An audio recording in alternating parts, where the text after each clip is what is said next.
प्रेमनगर में एक युवती को 1 वर्ष से लगातार परेशान कर रहे शनि मंदिर के पुजारी के खिलाफ पुलिस कार्रवाई में बरती जा रही लापरवाही को लेकर थाना प्रभारी पर गाज गिरी है।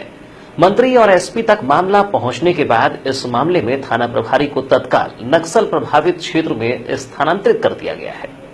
जानकारी के मुताबिक प्रेमनगर में स्थित शनि मंदिर के पुजारी विनोद जोशी के द्वारा रमेश बिसेन के परिवार को लगातार परेशान किया जा रहा था। मंगलवार की रात्रि में भी पुजारी के द्वारा कुछ लोगों के साथ मिलकर रमेश बिसेन को मारने पीटने की धमकी दी गई। इसे लेकर पीड़ित परिवार की शिकायत पर थाना प्रभारी प्रमोद साहू प्रेमनगर पहुंचे, जहां उनके द्वारा पीड़ित परिवार को ही बार बार शिकायत करने की बात कहते हुए अमर्यादित व्यवहार किया गया, जिससे यह मामला थोड़ी ही देर में तूल पकड़ने लगा और यहां पर अच्छी खासी भीड़ जमा हो गई। इसी बीच मंत्री गौरीशंकर बिसेन सहित पुलिस अधीक्षक और नगर पुलिस अधीक्षक भी मौके पर आ पहुंचे, जहां पीड़ित परिवार के द्वारा शनि मंदिर के पुजारी विनोद जोशी की हरकतों के बारे में अवगत कराया गया। पीड़ित परिवार के मुखिया रमेश बिसेन ने बताया कि शनि मंदिर के पुजारी विनोद जोशी के द्वारा पिछले 1 साल से उसकी बेटी को परेशान किया जा रहा है, जिसके खिलाफ कई बार शिकायत भी की गई है, लेकिन आज भी मंदिर के पुजारी में जरा भी सुधार नहीं आया। उसके द्वारा लगातार परेशान किया जा रहा है। ये शनि मंदिर वाला मेरी बच्ची को लेटर फेंकता था और परेशान करता था। क्या हुआ था?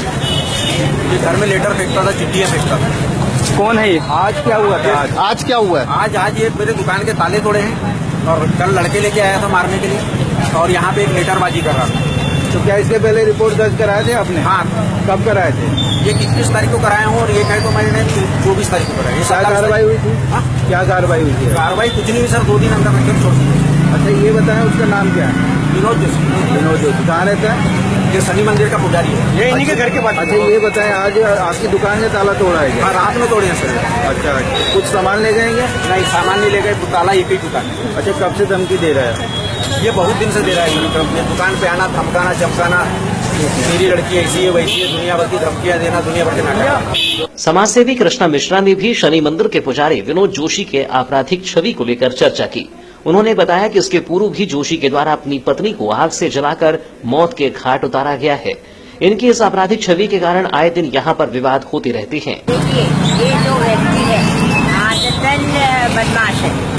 इसने क्या किया था, आज से कुछ सालों पहले, मैं भी आदमी कितने साल किया, लेकिन कुछ सालों पहले इसने अपनी औरत को जला के मार डाला था। पड़ोसी आजू बाजू कोई नहीं थे, मैंने न वो शिवाजी रहते थे कुछ सवाल उनको बोल करके गवाही दिलवाई थी, क्योंकि इससे सब आदमी रहते, इसलिए ये कोई गवाही देने तैयार नहीं होता। फिर मैंने उसके बारे में, उसकी जमानत हो गई थी, फिर मैंने मजिस्ट्रेट की जमानत की कैंसिल करा के और इसको अपने अरेस्ट करवाए थे और इसका मुकदमा चला। अभी वर्तमान में क्या हुआ था? वर्तमान में बाजू में इनके एक लड़की रहती है, कोई बिसेन करके, सर्कल वाले गरीब लोग हैं। वो लड़की को वो 1 साल से तंग कर रहा था और अपने लड़की को बोलता था बताना नहीं तो तेरे माँ बाप को मार डालूंगा। और वो लड़की ने भी नहीं बताई। उसने एक लेटर भी दिया था, जो लेटर जिसने क्या किया, कैसा लिख के दिया कि चीज़ को अपने रास्ते में नीचे सही करके दे, उसने दे दी थी सही। फिर वो बोला ये भी नहीं बताना कि लड़की डर के मारे मामा के यहाँ गई, मामा के यहाँ गई तो उसके मामा के यहाँ भी ये पहुँचा।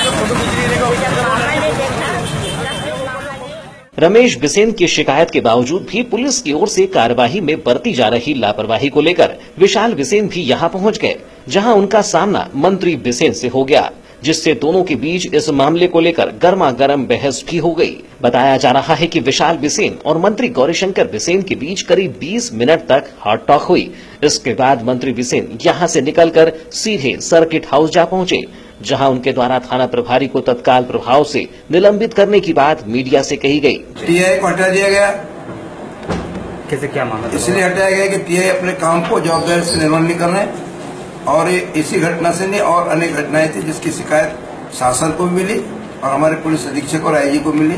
हम लोगों ने विचार विमर्श करके टीआई को अन्यत्र स्थानांतरण किया है और नए टीआई की आज ही पोस्टिंग हो जाएगी। मामला क्या सामने आएगा? थोड़ा सा कानून व्यवस्था को जो कंट्रोल करना चाहिए, उस कंट्रोल करने में कहीं और सक्षम अधिकारी की हमने आवश्यकता महसूस की। इधर इस पूरे मामले पर पुलिस अधीक्षक अमित सांघी ने कहा कि कोतवाली थाना प्रभारी के खिलाफ लगातार मिल रही शिकायतों को ध्यान में रखते हुए तत्काल स्थानांतरण की कार्यवाही की गई है। उन्होंने कहा कि निलंबन करना किसी भी समस्या का समाधान नहीं है। ऐसे में थाना प्रभारी को नक्सल प्रभावित क्षेत्र में स्थानांतरित कर उनके स्थान पर बैहर थाना प्रभारी प्रशांत यादव को कोतवाली का पदभार सौंपा जा रहा है। ये प्रेमनगर में एक नाबालिग लड़की है शनि मंदिर के पास। तो इसने कुछ दिनों पूर्व आरोप लगाया था कि वहीं के रहने वाले एक व्यक्ति ने उसके साथ छेड़छाड़ की।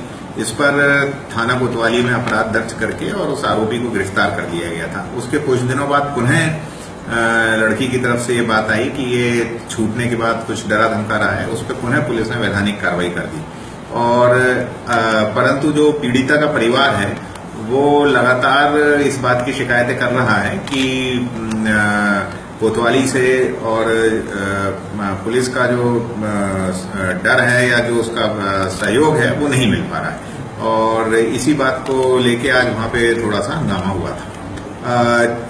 चूंकि ये एक संवेदनशील मामला है और नाबालिग लड़की से जुड़ा हुआ है और इसमें प्राथमिक तौर पे ऐसा प्रतीत हो रहा है कि जो जितनी संवेदनशीलता थाना प्रभारी द्वारा बरतनी चाहिए थी उतनी संवेदनशीलता उनके द्वारा नहीं बरती गई है। तो उनको वर्तमान में इधर थाने से हटा दिया गया।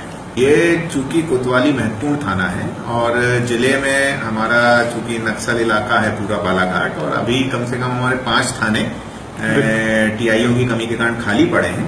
तो इसलिए अभी बहुत जल्दी अधिकारियों को सस्पेंड करना, उसकी मैंने जांच दे दी है सीएसपी मोनिका तिवारी को। और अगर जांच में और चीजों की पुष्टि होगी तो फिर इन पे निलंबन और बाकी कार्रवाई भी की जा सकती है। सर आरोपी को गिरफ्तार कर लिया गया है? हाँ, आरोपी अभी गिरफ्तार है पुलिस हिरासत में।